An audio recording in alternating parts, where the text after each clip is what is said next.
Hello welcome to my channel tech and tutorials.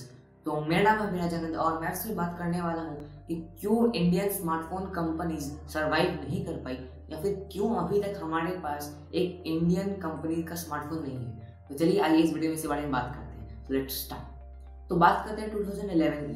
तो 2011 के time पे जो भी स्मार्टफोन कंपनीज थी या फिर जो भी कंपनीज स्मार्टफोन बना रही थी, वो सब जो कंपनी है वो स्मार्टफोन को काफ़ी ज़्यादा हाई प्राइस में बेच रहे थे। 25,000, 30, 40, 50,000 इतने ज़्यादा प्राइस में बेच रहे थे। और उस वक्त लोगों को स्मार्टफोन में इतना ज़्यादा इन्वेस्ट करना सही नहीं लगता था और इसलिए उस समय जो भी लोग थे वो लोग मिनिमम 10,000 के अंदर वो लोग फ़ोन चाहते थे। और उसी वक्त आया माइक्रोमैक्स जिसने कि इसी चीज़ के ऊपर फोकस किया और उसने फ़ोन्स निकाले जो कि स्मार्टफोन था और वो भी 10,000 के अंदर। तो बेसिकली ये जो इंडियन कंपनी था माइक्रोमैक्स, उसने किया कि वो चाइना गए, चाइना से ओडियम से एक फ़ोन उठाया और उस फ़ोन पे मेड इन इंडिया का लेबल लगा के वापस उसे इंडिया में बेच दिया। मतलब कि आपने एक दुकान खोला, दुकान में दूसरे कंपनी से सामान लाते हैं, बस अपने दुकान का नाम उस पर लगा देते हैं और उसे आप अपने दुकान से बेच देते हैं कहकर कि ये हमारा फ़ोन है। तो ये काम किया माइक्रोमैक्स ने और इसके वजह से क्या हुआ कि जो फ़ोन का डेवलपमेंट था वो इंडिया कर नहीं पा रहा था। और जो सेकेंड रीज़न है वो है कि अपडेट्स।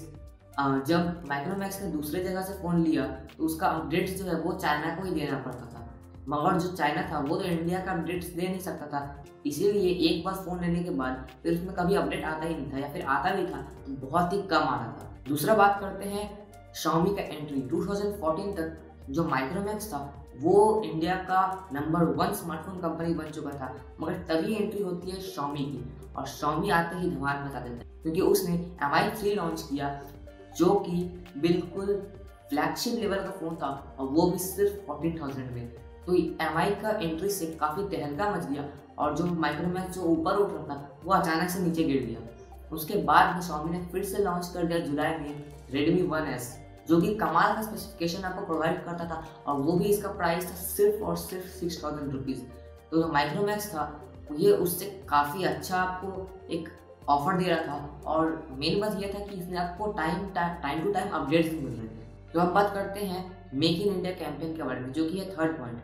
जैसे ही ये कैंपेन स्टार्ट हुआ, चाइना और कोरियन जो कंपनीज थी वो जो मैन्युफैक्चरिंग है वो अब इंडिया में आकर करने लगी। और वो क्या करते थे कि जो कंपनी है वो चाइना का हुआ करता था, मगर वो लोग मैन्युफैक्चर इंडिया में करते थे और इंडिया में मेक इन इंडिया का लोगो लगा के उस फ़ोन को सेल कर रहे थे। इससे क्या हो रहा था कि उनका जो फ़ोन का प्राइस था वो और भी ज़्यादा घट गया। और इंडियन लोगों को आपको पता होगा कि कम चीज़ और ज़्यादा स्पेसिफिकेशन वाली चीज़ काफ़ी अच्छे लगते हैं, इसीलिए लोग अब ज़्यादा से ज़्यादा Xiaomi या फिर Realme in type of phone को लेने का पसंद करते थे। अब जो ये चाइनीज़ स्मार्टफोन कंपनीज हैं लाइक Xiaomi हो गया, इसका एक और ख़ास बात ये था कि ये अपने यूज़र के जो रिव्यू थे ये उनके बारे में सुनते थे, उन यूज़र का ओपिनियन वो लोग सुनते थे और ये इसी की वजह से उन्होंने अपना प्राइस को बहुत ही कम कर पाया और जो भी इश्यूज आते थे उनके फ़ोन में वो उनका फट से उसका अपडेट देकर उसे रिजॉल्व कर देते थे। और इससे क्या होता था, माइक्रोमैक्स क्योंकि अपडेट नहीं दे पा रहा था और अपने कस्टमर्स जो थे उनका वो इशू सॉल्व नहीं कर पाता था, इसीलिए लोग शिफ्ट हो गए माइक्रोमैक्स से Xiaomi की तरफ। और इंडिया में सिर्फ माइक्रोमैक्स नहीं बल्कि और भी काफ़ी स्मार्टफोन कंपनीज थी, जैसे लावा हो गया या फिर कार्बन हो गया या फिर स्पाइस हो गया, जियोनी हो गया। ये सारे इंडियन कंपनीज थी, मगर इन सारे कंपनीज ने सेम काम किया और इसी की वजह से ये सारे कंपनीज अभी आपको कहीं पर भी देखने को नहीं मिलते हैं। अब अगर बात करते हैं किसी इंडियन स्मार्टफोन कंपनीज को अभी खड़ा होने के बाद पे, तो ये काफ़ी एक मुश्किल काम है क्योंकि सैमसंग, Xiaomi, Realme ये सारे जो कंपनीज हैं ये इतने साल से फ़ोन बना रहे हैं, ये लोग इतने एक्सपर्टीज़ गेन कर लिए हैं स्मार्टफोन बनाने में और इनके पास इतना सारा नए नए टेक्नोलॉजीज़ है कि अगर किसी भी इंडियन कंपनी को अगर अभी आना है तो उसे तो सबसे पहले अपना कंपनी सेटअप करना पड़ेगा, फिर उसे बहुत ज़्यादा रिसर्च और डेवलपमेंट करना पड़ेगा, उसमें कुछ इनोवेटिव लाना पड़ेगा फ़ोन में, प्राइस को काफ़ी कम करना पड़ेगा, उसके बाद उस फ़ोन का दूसरा सीरीज़ लाना पड़ेगा। तो अगर फिलहाल देखा जाए तो ये इस वक्त काफ़ी मुश्किल होगा इंडिया में एक स्मार्टफोन कंपनी को खड़ा करना।